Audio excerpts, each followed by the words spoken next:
یہ ایک حقیقت ہے کہ آپ دوسرے کے درد کو اسی وقت محسوس کر سکتے ہیں جب آپ نے خود اس درد کو فیس کیا ہو۔ انسان کی نیچر ہے کہ وہ اپنے جیسے انسان کو دوست بنا کر ریلیکس فیل کرے۔ جیو پولیٹکس کو دیکھا جائے تو ایسا ہی کچھ اس میں بھی ہوتا ہے۔ ایک جیسے پرابلمز، ان کو سالو کرنے کے لیے ایک جیسے سلوشنز ڈیفرنٹ کنٹریز کو ایک دوسرے کے قریب کر دیتے ہیں۔ اس وقت یوکرین کے جنگ کے بعد رشیا ویسٹرن ورلڈ کی طرف سے سینکشنز کو فیس کر رہا ہے۔ Last week American spokesperson نے ان سینکشنز کو اور بھی زیادہ سخت کرنے کا اعلان کیا، جبکہ ایران 2010 سے اپنی اٹامک نیوکلیئر پروگرام کی وجہ سے یورپین کنٹریز کی طرف سے سینکشنز کا شکار ہے۔ ان سینکشنز کے بارے میں کہا جاتا ہے کہ یہ کسی بھی ملک کے خلاف ٹفسٹ سینکشنز ہیں جو امپوز کی گئی ہیں۔ ایران پچھلے 13 سال سے انہی سینکشنز کو فیس کر رہا ہے، جس کی وجہ سے اس کی اکانومی کے اوپر بہت ہی برا ایفیکٹ ہوا ہے اور اس کی کرنسی بہت بری طرح سے ڈی ویلیو ہو چکی ہے۔ انٹرنیشنل ٹریڈز نہ ہونے کے برابر ہیں اور ان کی عوام بہت سارے پرابلمز کو فیس کر رہی ہے، مگر اس کے باوجود ایران نے اپنے نیوکلیئر پروگرام کے اوپر کسی قسم کا کوئی کمپرومائز نہیں کیا۔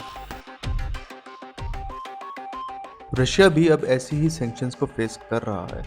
مگر اس نے ان سینکشنز کے بعد یوکرین جنگ میں لیٹ ڈاؤن کرنے کی بجائے سروائیول کے دوسرے آپشنز پر بھی غور کرنا شروع کر دیا ہے، جس میں سب سے پہلے تو اس نے چائنا سے دوستی کا ہاتھ بڑھا دیا ہے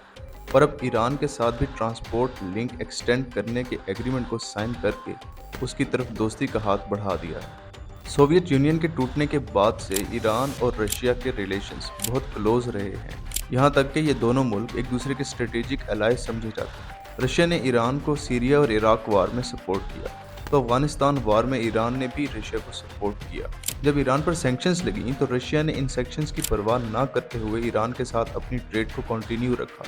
اور اس کی سپورٹ جاری رکھی، اور اب جب رشیا پر بھی سینکشنز لگ گئی ہیں تو اس کے بعد سے اس نے ایران کے ساتھ تعلقات کو اور بھی سٹرونگ کرنا شروع کر دیا ہے۔ ویسٹرن اور ایسٹرن کنٹریز کو ایک دوسرے سے جوڑنے کا سلسلہ 1869 میں فرینچ ڈپلومیٹ اور ڈیولپر فرڈینینڈ ڈی لیسپ نے شروع کیا تھا۔ اس نے سوئس کینال کو کاٹ کر ایسٹ اور ویسٹ کو ایک دوسرے سے پہلی بار زمینی راستے سے ملا دیا تھا۔ سوئس کینال کے بعد اسرائیل نے بھی میڈیٹرینین سی کو ریڈ سی سے جوڑنے کے لیے ایک کینال بنانے کی کوشش کی، مگر اب ایران اور رشیا نے ایک دوسرے کے ساتھ مل کر کیسپین سی کو انڈین اوشن سے ملانے کے سب سے شاندار پلان پر سائن کیے ہیں، جس سے ایسٹ اور ویسٹ کو نہ صرف جوڑا جا سکے گا بلکہ یہ سب سے زیادہ فیزیبل پلان کہا جا رہا ہے۔ 17 مئی 2023 ایران اور رشیا نے ایک ایگریمنٹ سائن کیا جس میں دونوں ملکوں نے ایک دوسرے کے ساتھ commercial transport network linking کے فائنل پارٹی کنسٹرکشن کا فیصلہ کیا۔ اس موقع پر ایرانین ٹرانسپورٹ منسٹر کا کہنا تھا کہ 164 کلومیٹر ریلوے لائن ایران کے نارتھ میں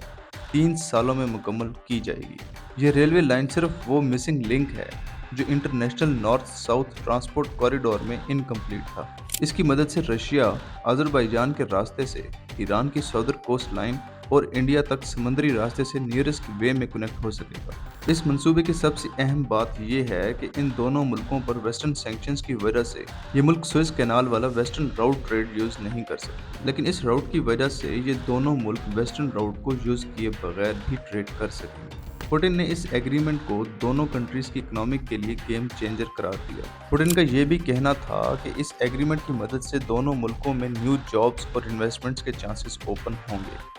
ماضی میں ایران پر سینکشنز لگنے کے بعد ان دونوں ملکوں کے درمیان ٹریڈ میں کافی کمی آ گئی تھی، مگر اب رشیا پر یوکرین اٹیک کے بعد سینکشنز لگنے کی وجہ سے رشیا ایک بار پھر ایران کے ساتھ اپنے ریلیشن سٹرونگ کر رہا ہے۔ رشیا اور ایران کے درمیان اینول ٹریڈ میں بھی اس سال 20% اضافہ دیکھنے میں آیا ہے، جو $5 بلین کے قریب ہے، جبکہ ایک جارجین تھنک ٹینکر ایمل ایبڈالیانی نے پریڈکٹ کیا ہے کہ ان دونوں ملکوں کے درمیان ٹریڈ $30 بلین تک بڑھ سکتی ہے۔ ایران اور رشیا دونوں ایسے ملک ہیں جن پر امریکہ اور ویسٹرن کنٹریز نے سینکشنز لگا رکھی ہیں، لیکن اب ان دونوں ملکوں نے مل کر ان سینکشنز اور اس کے رزلٹ میں اپنی اکانومی کو سنبھالنے کا فیصلہ کیا ہے، لیکن امریکہ کے لیے ان ملکوں کی بڑھتی ہوئی دوستی ایک خطرے کی گھنٹی ہے۔ اسی وجہ سے ایگریمنٹ کے سائن ہونے سے ایک دن پہلے White House National Security Council spokesman John Kirby نے دونوں ملکوں کو وارن کیا۔ ان کا کہنا تھا کہ ایران اور رشیا کا انٹریکشن جو کہ ایڈوانسڈ ویپنز اور خاص طور پر ایڈوانس UAVs کی شکل میں بڑھ رہا ہے، یہ امریکہ کے لیے ایکسیپٹیبل نہیں ہے۔ دوسری طرف Russian deputy prime minister Alexander Novak نے ایران کا وزٹ کیا اور ایران کے ساتھ مل کر آئل اور گیس ایکسپلوریشن پر بھی مل کر کام کرنے کا فیصلہ کیا۔